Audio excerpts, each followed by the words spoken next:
Hi everyone, welcome to Telugu stock channel. Recession అని చెప్పగానే చాలా మంది ఎక్స్పీరియన్స్డ్ ఇన్వెస్టర్స్ భయపడుతూ ఉంటారు. సో ఆ ఇన్వెస్టర్స్ యొక్క మేజర్ భయం ఏంటి అంటే ఎప్పుడైతే రెసెషన్ వస్తుందో అలాంటప్పుడు స్టాక్స్ దాదాపుగా 70-80% కూడా పడిపోతూ ఉంటాయి. అయితే మరి మనం రెసెషన్ కి భయపడాలా, లేదా రెసెషన్ లో ఏం జరుగుతుందో అర్థం చేసుకొని దానికి తగినట్టుగా ఇన్వెస్ట్ చేయాలా?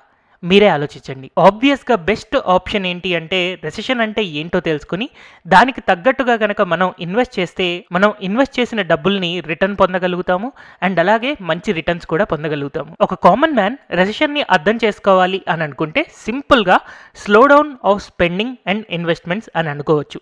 అంటే మనం ఖర్చు పెట్టడం తగ్గిస్తాము అండ్ అలాగే ఇన్వెస్ట్మెంట్స్ చేయడం తగ్గిస్తాము. ఎందుకంటే బయట మార్కెట్లో ఇన్ఫ్లేషన్ పెరిగిపోతూ ఉంటుంది. మనకి కావాల్సిన వస్తువులు మాత్రమే మనం కొనుక్కుంటాం, ఎందుకంటే రేట్లన్నీ పెరిగిపోతూ ఉంటాయి. అప్పుడు కొన్ని వస్తువులు మాత్రమే మనం కొనుక్కుంటాము, కొన్ని వస్తువులు మేబీ లగ్జరీ ఐటమ్స్ అవ్వచ్చు, అలాంటివి మనం అవాయిడ్ చేస్తాము. అలాంటప్పుడు ఆ లగ్జరీ ఐటమ్స్ తయారు చేసే కంపెనీస్ లేదా మనం కొన్ని వస్తువులు కొనుక్కోగా మిగిలిన కంపెనీస్ నష్టపోతూ ఉంటాయి. అందుకని అలాంటి కంపెనీస్ ఏం చేస్తాయి అని అంటే వాళ్ళ యొక్క ఇండస్ట్రియల్ యాక్టివిటీని తగ్గించుకుంటాయి లేదా వాళ్ళ యొక్క ట్రేడ్స్ని తగ్గించుకుంటాయి. ఎప్పుడైతే చాలా ఇండస్ట్రీస్ అలాగా వాళ్ళ యొక్క ఇండస్ట్రియల్ యాక్టివిటీని తగ్గించుకుంటూ ట్రేడ్స్ని తగ్గించుకుంటూ ఉంటాయో అలాంటప్పుడు కంట్రీ యొక్క జీడిపి అనేది తగ్గిపోతుందన్నమాట. సో ఈ జీడిపి ఎప్పుడైతే 2 క్వార్టర్స్ అంటే 6 నెలల పాటు కంటిన్యూస్గా గనక తగ్గింది అని అంటే అలాంటప్పుడు ఒక కంట్రీ రెసెషన్లో ఉంది అని కన్ఫర్మ్ చేస్తారు. అయితే యాజ్ ఆఫ్ నో ఇప్పటిదాకా ఇండియన్ జీడిపి ఒక క్వార్టర్ కూడా నెగిటివ్ రాలేదు. బట్ కమింగ్ 2 క్వార్టర్స్ నెగిటివ్ రావడానికి ఛాన్సెస్ ఉన్నాయి.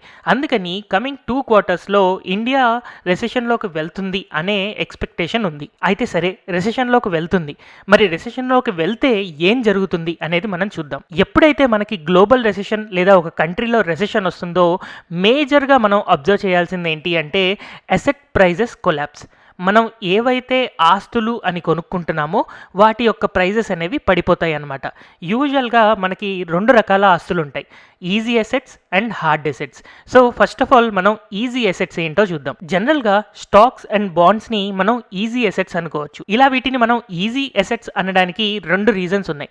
ఒకటి, ఇప్పుడు స్టాక్స్ కానీ బాండ్స్ కానీ మనం బై చేయాలి అని అనుకోండి, సింపుల్గా ఒక క్లిక్తో మనం బై చేయొచ్చు. మనం ఇంట్లో కూర్చొని మొబైల్ ఆపరేట్ చేస్తూ బై ఆర్ సెల్ చేయగలుగుతున్నాం. అది ఒక రీజన్. అయితే రెండవ మెయిన్ రీజన్ ఏంటి అంటే ఈ స్టాక్స్ అండ్ బాండ్స్ని ఇంటాంజిబుల్ అసెట్స్ అంటాం అనమాట. ఇంటాంజిబుల్ అసెట్స్ అంటే మనకి ఫిజికల్గా ఏమీ కనిపించవు లేదా మనం చేత్తో పట్టుకోలేము. అలాంటి వాటిని యూజువల్గా ఇంటాంజిబుల్ అసెట్స్ అంటాం. అయితే ఫిజికల్గా మనం పట్టుకోలేని లేదా చూడలేని వస్తువులు కాబట్టి వీటిని ఎప్పుడైతే రెసెషన్ ఫియర్ వస్తుందో అలాంటప్పుడు ఇలాంటి వాటిని అమ్మడానికి ఇన్వెస్టర్స్ ముందుగా ట్రై చేస్తూ ఉంటారు. అందుకని ఫస్ట్ స్టాక్స్ అమ్ముతారు, తర్వాత బాండ్స్ అమ్ముతారు, తర్వాత హార్డ్ అసెట్స్ని అమ్ముతారనమాట. అండ్ నెక్స్ట్ హార్డ్ అసెట్స్ గురించి కనుక మనం అబ్జర్వ్ చేస్తే గోల్డ్ కానీ లేదా సిల్వర్ లాంటి అదర్ కమోడిటీస్ ఏవైతే ఉన్నాయో దాన్ని మనం హార్డ్ అసెట్స్ అని అనుకుంటాం, లేదా రియల్ ఎస్టేట్ని హార్డ్ అసెట్స్ అనుకుంటాం. సో ఇక్కడ హార్డ్ అసెట్స్ని కూడా మనం 2 రకాలుగా అర్థం చేసుకోవచ్చు. యూజువల్గా స్టాక్స్ బాండ్స్ కంటే కూడా గోల్డ్ని కానీ రియల్ ఎస్టేట్ని కానీ కొనడం అండ్ అమ్మడం కష్టం.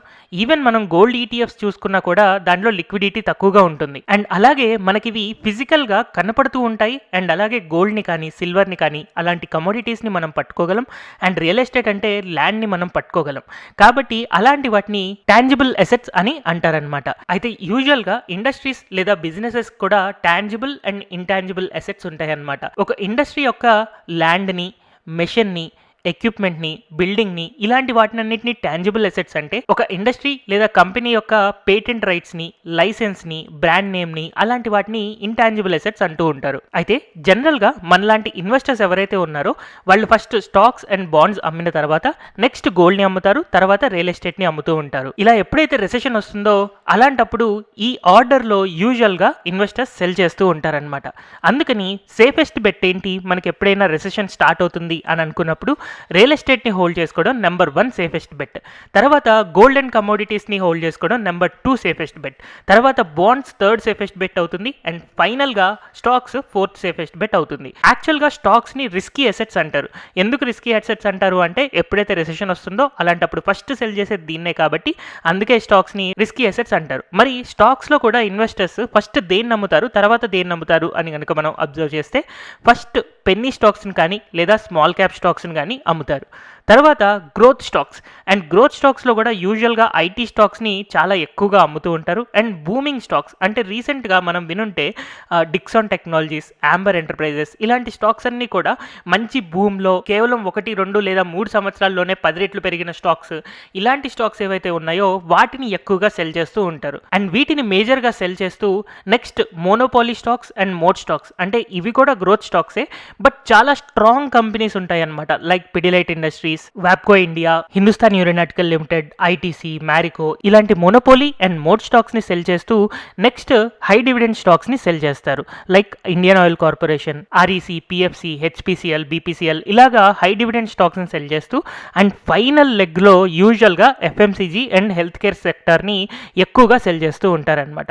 అందుకని యూజువల్ గా మనం రెసెషన్ స్టార్ట్ అవుతున్నప్పుడు లాస్ట్ లెగ్ లో పడే stocks FMCG and health care sector stocks కాబట్టి యూజువల్గా మన హోల్డింగ్స్ అన్ని కూడా ఎక్కువ శాతం ఎఫ్ఎంసీజీ హెల్త్ కేర్ సెక్టర్ స్టాక్స్లో ఉండాలి. ఒకవేళ ఇన్ టర్మ్స్ ఆఫ్ పర్సంటేజ్ అని అనుకుంటే మనం 30% వరకు FMCG and health care sector స్టాక్స్కి షిఫ్ట్ అవ్వచ్చు.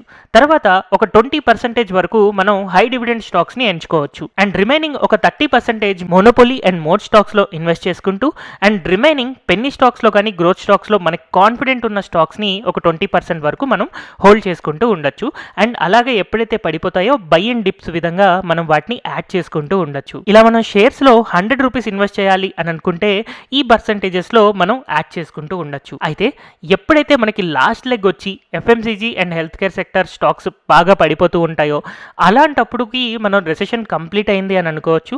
అండ్ రెసెషన్ కంప్లీట్ అవ్వడానికంటే ముందే మనం యూజువల్గా మళ్ళీ బ్యాక్ టు గ్రోత్ స్టాక్స్ లేదా స్మాల్ క్యాప్ స్టాక్స్కి షిఫ్ట్ అవ్వాలి. సో ఎప్పుడైతే మనకి రెసెషన్ వస్తుంది అని తెలిసిందో అలాంటప్పుడు మనం స్టాక్స్ నుంచి కొంచెం వెయిటేజ్ తగ్గించుకుంటే మంచిది. తర్వాత అండ్ ఈ స్టాక్స్ నుంచి తగ్గించుకున్న వెయిటేజ్ ఏదైతే ఉందో అది యూజువల్గా రియల్ ఎస్టేట్కి షిఫ్ట్ చేసుకుంటే మంచిది. బట్ రియల్ ఎస్టేట్కి షిఫ్ట్ చేయడానికి ఆబ్వియస్గా మనకి ల్యాండ్ కొనాలి అంటే హ్యూజ్ అమౌంట్ కావాలి కాబట్టి one of the best option ఏంటి అంటే మనం ఆర్ఈఐటీస్ బై చేసుకోవచ్చు. మన ఇండియన్ స్టాక్ మార్కెట్లో మనకి 2 ఆర్ఈఐటీస్ ఉన్నాయి, ఎంబసీ ఆర్ఈఐటీ అండ్ మైండ్ స్పేస్ ఆర్ఈఐటీ. ఈ ఉన్న 2 రియల్ ఎస్టేట్ ఇన్వెస్ట్మెంట్ ట్రస్ట్లో బెస్ట్ది వచ్చేసి ఎంబసీ ఆర్ఈఐటీ. సో రీసెంట్ టైం ఫ్రేమ్లో కూడా మీరు అబ్జర్వ్ చేయొచ్చు, ఎంబసీ ఆర్ఈఐటీలో మంచి టెక్నికల్ బ్రేక్అవుట్ వచ్చి అప్ సైడ్ మొమెంటం చూపిస్తూ ఉంది. ఎందుకంటే స్టాక్స్ని సెల్ చేసిన అమౌంట్ మెల్లగా ఆర్ఈఐటీస్కి కన్వర్ట్ అవుతూ ఉంది. బట్ యూజువల్గా మనం ఆర్ఈఐటీస్లో ఇన్వెస్ట్ చేయాలన్నా కూడా లాట్స్లో ఇన్వెస్ట్ చేయాలి కాబట్టి ఇది కూడా కొంతమందికి కష్టం అవ్వచ్చు. అలాంటప్పుడు వాళ్ళకున్న బెస్ట్ ఆప్షన్ ఏంటి అంటే FMCG, consumer discretionary and pharma sector స్టాక్స్లో ఇన్వెస్ట్ చేసుకుంటూ ఉండాలి. ఎప్పుడైతే majority of the portion FMCG, consumer discretionary and pharma స్టాక్స్లో ఉంటుందో మన పోర్ట్ఫోలియోని డిఫెన్సివ్ పోర్ట్ఫోలియోగా అనుకోవచ్చు. ఎప్పుడైతే రెసెషన్ వస్తుందో అలాంటప్పుడు ఈ స్టాక్స్ తక్కువగా పడుతూ ఉంటాయి కాబట్టి వీటిని డిఫెన్సివ్ సెక్టర్స్ అంటారు.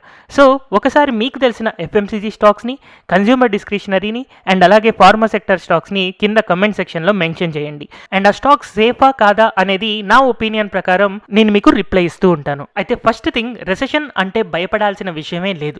ఎందుకంటే ఇప్పటిదాకా మనం కొన్ని పదుల సంఖ్యలో రెసెషన్స్ చూసాం. Even world war 1 and world war 2 అప్పుడు కూడా రెసెషన్ వచ్చింది. రెసెషన్ అనేది ఎప్పుడైనా సరే షార్ట్ టర్మ్ మాత్రమే ఉంటుంది. అయితే ఈ షార్ట్ టర్మ్ని కనుక మనం ఎమోషనల్గా తట్టుకొని బయటకు వచ్చాము అంటే నెక్స్ట్ వచ్చే గ్రోత్ ఫేజెస్లో మన ఇన్వెస్ట్మెంట్ అనేది హ్యూజ్గా పెరుగుతూ ఉంటుంది. అందుకే ఇలాంటి ఎసెట్ ప్రైజెస్ కొలాప్స్ లేదా సింపుల్గా రెసెషన్ని చూసి భయపడాల్సిన అవసరమే లేదు. జస్ట్ మనం ప్లాన్డ్గా మన రిస్కీ ఎసెట్స్ అయిన స్టాక్స్ నుంచి రిమైనింగ్ సేఫ్ ఎసెట్స్కి షిఫ్ట్ అవ్వాలి. అయితే సేఫ్ ఎసెట్స్ షిఫ్ట్ అవ్వడంలో ఫస్ట్ది రియల్ ఎస్టేట్ ఆప్షన్ అయితే అది పాసిబుల్ కాని వాళ్ళు ఆర్ఈఐటీస్ ట్రై చేయండి. ఆర్ఈఐటీలో కూడా పెట్టేంత ఇన్వెస్ట్మెంట్ లేని వాళ్ళు ఆబ్వియస్గా వాళ్ళు FMCG, consumer discretionary and pharma sector స్టాక్స్ని బై చేసుకోవడం ద్వారా రెసెషన్ ప్రూఫ్గా ఉండగలుగుతారు.